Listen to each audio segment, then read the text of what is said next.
Commander Barris had conquered 17 worlds in his military career, each one falling before the might of the Zephyrian Empire's advanced technology and superior intellect. Standing on the bridge of the dreadnought Apex Predator, he gazed through the reinforced viewport at another blue marble spinning lazily in the void, just another primitive world to add to his collection. "Analysis complete, Commander," reported his tactical officer Maliha, her silver eyes reflecting the holographic display. Third planet from their star. Oxygen, nitrogen atmosphere, abundant water, gravity within acceptable parameters. The inhabitants appear to be carbon-based bipeds in early technological development. Barris nodded, his scaled hands clasped behind his back. Weapons technology? Primitive projectile systems, some nuclear capability, but nothing that could penetrate our shields. They call themselves humans and their world Earth. Maliha's voice carried the usual dismissive tone reserved for species that hadn't yet achieved faster-than-light travel. The Zephyrians had followed this routine countless times. Arrive, assess, intimidate, conquer. Their reptilian features and towering 8-foot frames had never failed to strike fear into lesser species. Their plasma weapons could level cities, their ships could blockade entire planets, and their strategic minds had never encountered a species capable of meaningful resistance. "Standard intimidation protocol," Barris ordered. "Open a channel to their governing bodies." Within hours, every screen, radio, and communication device on Earth crackled to life with Barris's translated message.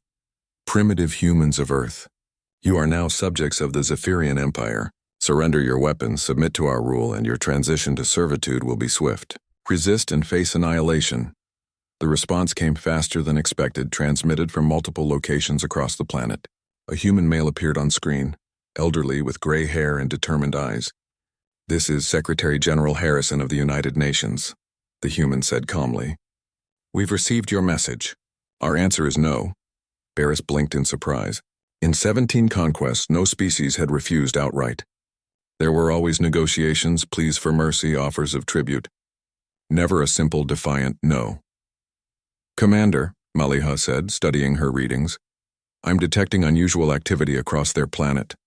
Military installations are mobilizing, but more concerning, their civilian population isn't fleeing to shelters. They're organizing." "Organizing for what?" Barris demanded. Before Maliha could respond, alarms blared throughout the ship.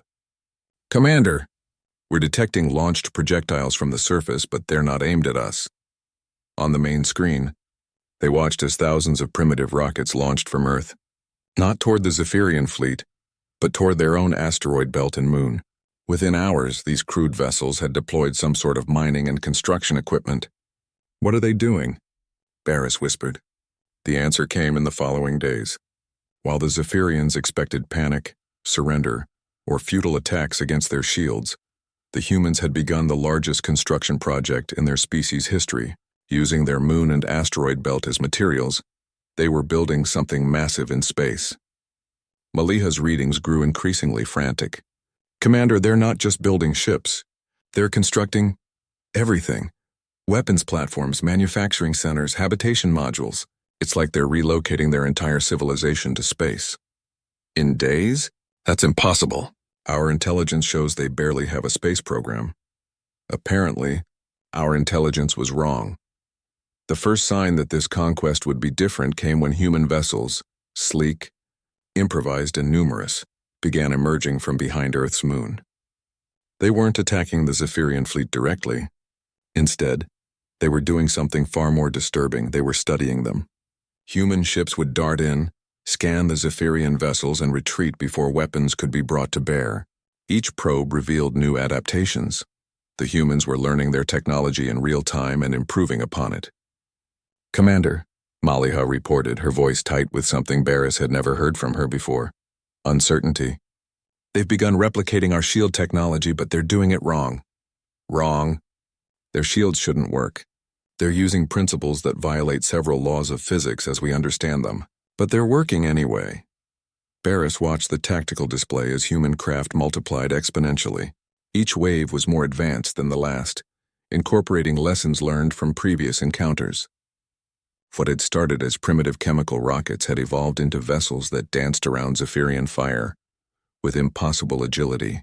The humans' approach to warfare was unlike anything in Barris's experience.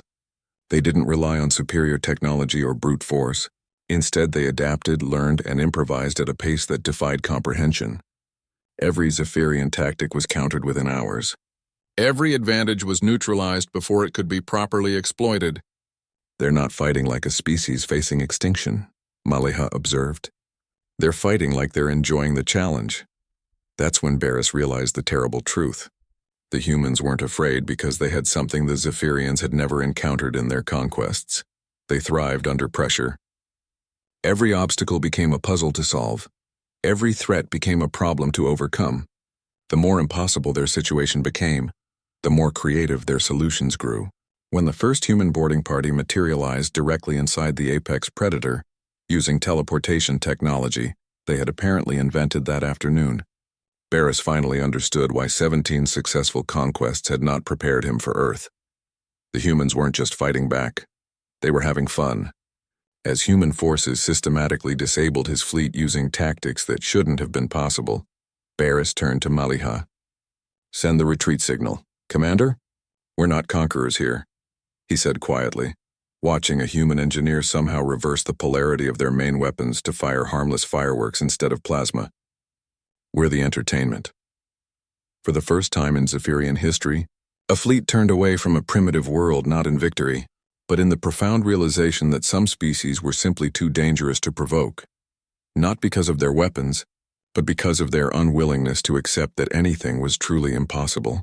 Behind them, Earth continued its impossible dance of innovation and defiance, ready for whatever challenge the universe might send next.